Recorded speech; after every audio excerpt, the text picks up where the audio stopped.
এই দেখুন না এটা তো ফার্স্ট প্রাইজ। যে ছেলে স্কুলে ফার্স্ট হতো সে কেন খুন করলো? কাকে খুন করলো?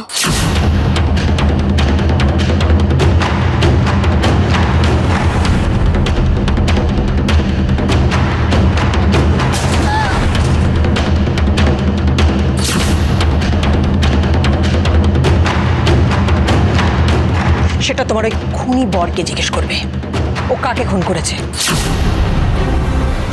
আমি কি মিথ্যে কথা বলছি?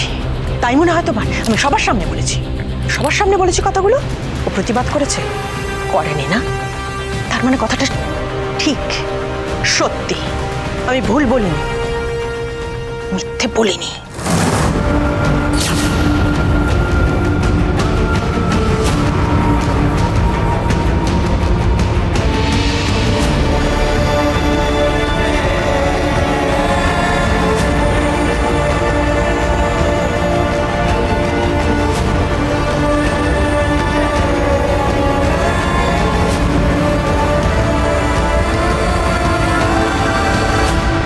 আমাকে জানতেই হবে উনি কাকে খুন করেছিলেন, কেন খুন করেছিলেন, ঠিক কি হয়েছিল।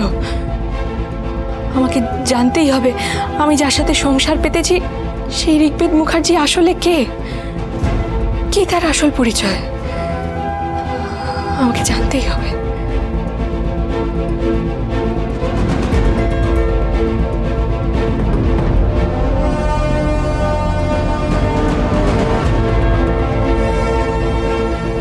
আমার সাথে যার বিয়ে হয়েছে সেই মানুষটাকে তো আমায় চিনতেই হবে।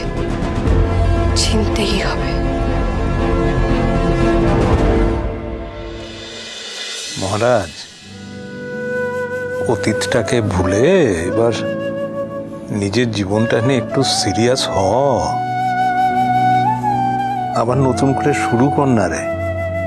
দেখ, আমার কথায় বিয়ে করেছিস ঠিক আছে, কিন্তু এটা ভাব, এটা তো মা সিদ্ধেশ্বরীর আশীর্বাদ। না হলে পূজা মায়ের জীবনের সঙ্গে তোর জীবন এরকম ভাবে জুড়ে যায়।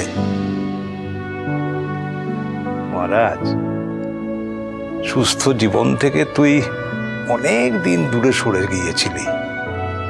ফিরে আয়, তোর সামনে অনেক পথ খোলা আছে। ফিরে আয়।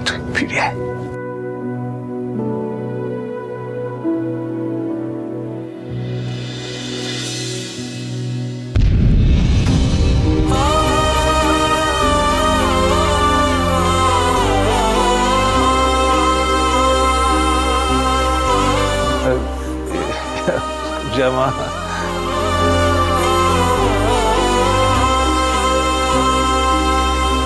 কি হলো রে?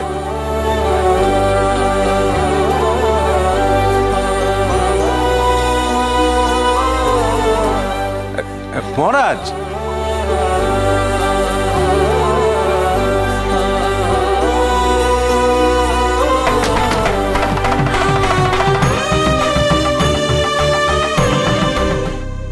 উনি কি আমাকে দেখেই এইভাবে চলে গেলেন? পূজামা, তুমি নিশ্চয়ই ভাবছো যে তোমাকে দেখে মহারাজ চলে গেল। না, সব কিচ্ছু না। আসলে আমি না ওকে এত প্রশ্ন করছিলাম, ওগুলো ওর অবশ্য বিশেষ পছন্দ হলো না। তুমি দাঁড়িয়ে কেন? এসো বসো, পাশে বসো, এসো। আচ্ছা বাবা, আপনার মেজ ছেলে তো এত ভালো ছাত্র ছিল, তাহলে তারা যেই পরিস্থিতি কেন? প্লিজ বাবা, আমাকে বলুন না সবটা। আমার যার সাথে বিয়ে হয়েছে সেই মানুষটা আসলে কে, কেমন? বলুন না বাবা।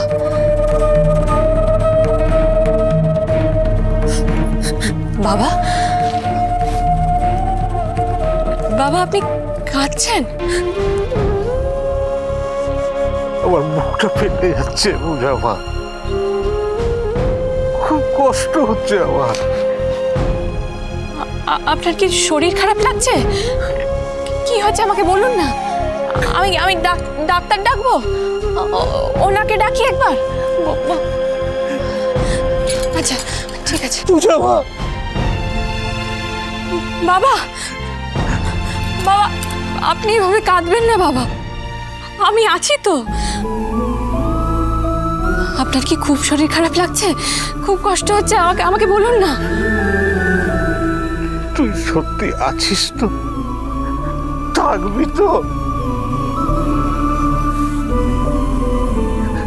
তোর ওপর দিয়ে যেরকম ঝড়ঝাপটা যাচ্ছে, তুই আমাদের ছেড়ে চলে যাবি না তো? কেন এমন প্রশ্ন করছেন বাবা? আমার প্রশ্নের উত্তর দে মা, তুই আমাদের ছেড়ে চলে যাবি না তো? না বাবা, আমি কোথাও যাব না,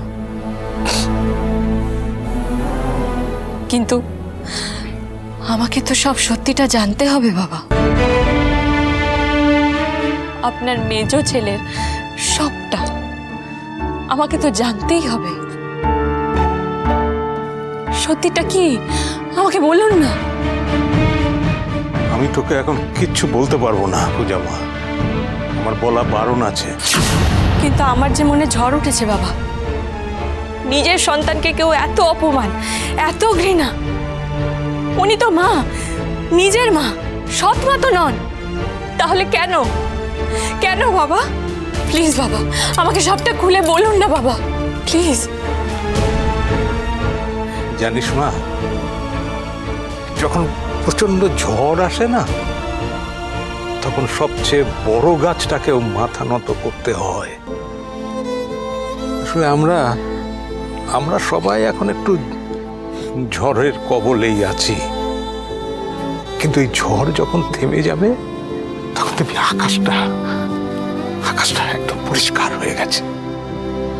বাবা, বাবা এভাবে হেয়ালি করবেন না বাবা, আমাকে সব সত্যিটা পরিষ্কার করে খুলে বলুন। যে মানুষটার সাথে আমি সারা জীবনটা কাটানোর অঙ্গীকার নিয়েছি, যার বর্তমানে আমি আছি, যার ভবিষ্যতে আমাকে থাকতে হবে, সেই মানুষটার অতীতটা জানার অধিকার কি আমার নেই? বলুন না বাবা, নেই আমার অধিকার?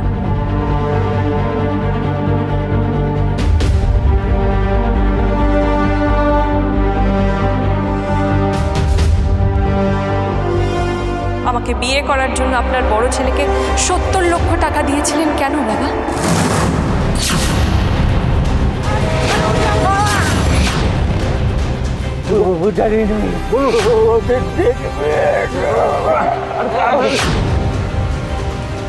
আমি বুঝতেই পেরেছি, আপনার মেজ ছেলেকে নিয়ে আপনি কোনো কথাই আমায় বলবেন না।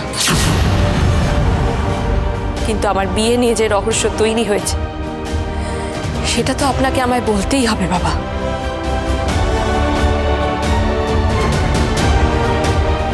বলুন বাবা, প্লিজ বলুন, আমি সবটা আপনার মুখ থেকে শুনতে চাই।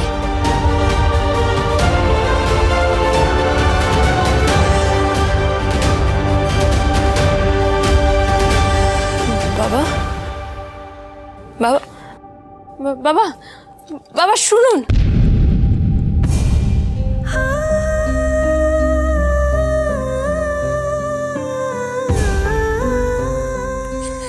আমার সিদ্ধেশ্বরী, বাবা তোমার কোনো প্রশ্নের উত্তর দিলেন না। কতবার ঠাম্মিকে জিজ্ঞেস করেছি, কিন্তু উনিও আমার কোনো প্রশ্নের উত্তর দেননি। কিন্তু আমার মনে তো প্রশ্নগুলো রয়েই যাচ্ছে, অনেক প্রশ্ন আমার, অনেক। এখন খানিকটা সামলে উঠেছিস তো? এবার আমার কতগুলো প্রশ্নের উত্তর দে সোমনাথ।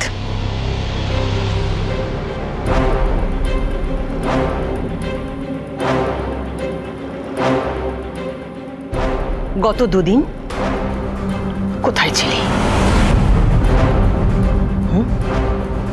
আর অতগুলো টাকা কোথায় হারালি?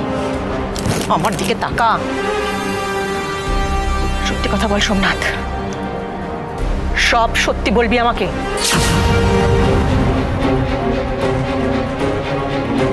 আমাকে বলতেও তোকে এত সময় নিতে হচ্ছে? হ্যাঁ,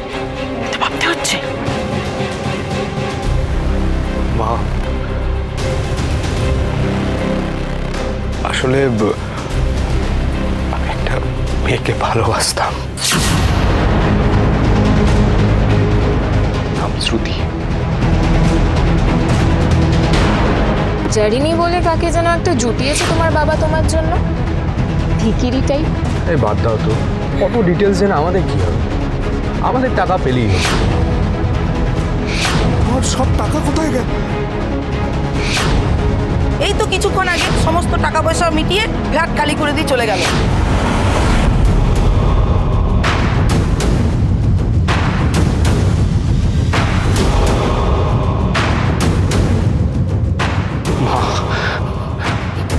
মা, আমি বুঝতে পারিনি যে এরকম কিছু হবে, না হলে আমি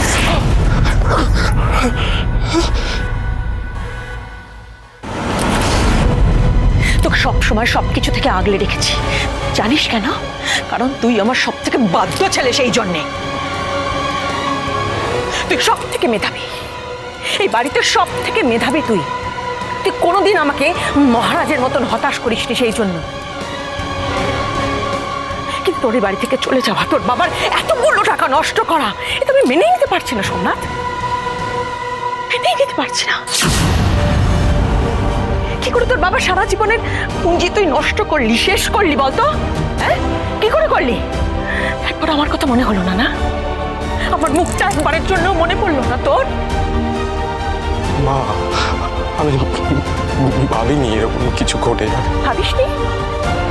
তুই সবকিছু ভেবেই করেছিস সোমনাথ, ভেবেই তো করেছিস। তুই আমাকে এরকম একটা ধাক্কা দিতে পারিস, আমি দুঃস্বপ্নেও ভাবতে পারি না।